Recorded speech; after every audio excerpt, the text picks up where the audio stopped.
नमस्कार, आप देखना शुरू कर चुके हैं संतोष निदर्दी फैन यूट्यूब चैनल। हमारे चैनल पर पहली बार आए हैं तो चैनल को सब्सक्राइब कर ले।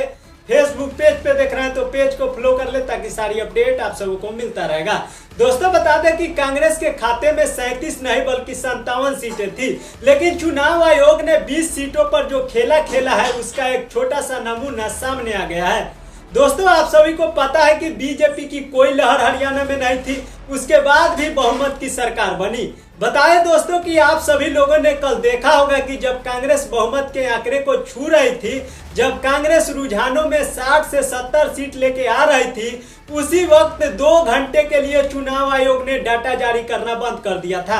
अगर आप लोगों ने दिन भर रिजल्ट देखा होगा चुनाव आयोग की वेबसाइट पर या फिर मीडिया चैनल के माध्यम से, तो आप लोगों ने यह जरूर देखा होगा। दोस्तों बता दें कि जहां पर चुनाव आयोग ने 2 घंटे के लिए डाटा जारी करना बंद कर दिया था, इसी बीच में बड़ा खेला हुआ है। और दोस्तों अब चुनाव आयोग का घेराव किया जाएगा। कांग्रेस ने बड़ा ऐलान कर दिया है। कांग्रेस ने साफ साफ कहा कि हम शिकायत इकट्ठा कर रहे हैं और इकट्ठा करने के बाद हम चुनाव आयोग का घेराव करेंगे। चुनाव आयोग से सीधा सवाल पूछेंगे कि आखिर ऐसा कैसे हो गया। दोस्तों बता दें कि मांग की जा रही है कि 20 सीटों पर दोबारा चुनाव कराया जाए, क्योंकि 20 सीट ऐसी थी जहां पर कांग्रेस के प्रत्याशी लगभग 500, 1000, 2000, 3000 वोटों से हारे हैं। तो ऐसे में शक की सुई चुनाव आयोग पर घूम रही है और यहां तक कि कांग्रेस ने ऐलान कर दिया है कि हम चुनाव आयोग का घेराव करेंगे।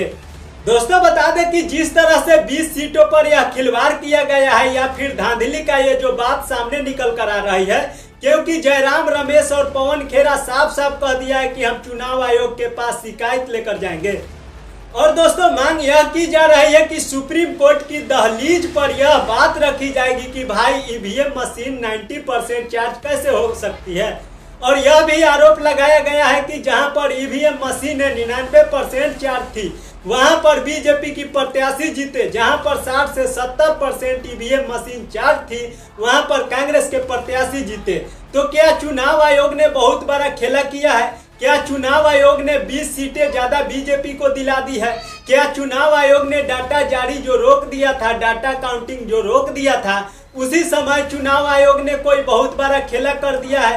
क्योंकि दोस्तों अगर शुरुआती रुझाने की बात करते हैं हम, तो कांग्रेस आगे चल रही थी और शुरुआती परिणामों की अगर हम बात करें तो वहां भी कांग्रेस आगे चल रही थी। लेकिन बीच में जो खेला हुआ वह खेला हैरान कर देने वाला था, वह खेला आश्चर्यचकित कर देने वाला था। इसलिए हरियाणा के इस रिजल्ट पर लोगों को काफी ज्यादा शक है।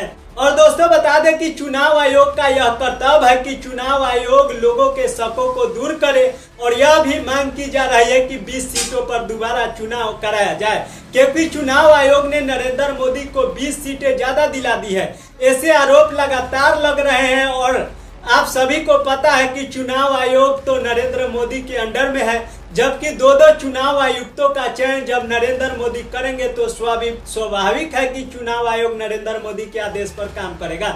लेकिन अब जनता की जवाबदेही भी चुनाव आयोग को तय करना पड़ेगा, यह गुलामी नहीं चलेगी। बाकी दोस्तों आप सब क्या सोचते हैं? अपनी प्रतिक्रिया हमें नीचे दिए गए कमेंट बॉक्स में जरूर बताइएगा। इस खबर को ज्यादा शेयर करिएगा। मिलते हैं अगले खबर के साथ। Bye bye, tata. स्वस्थ रहे, मस्त रहे, अपने काम में व्यस्त रहे। Thank you so much.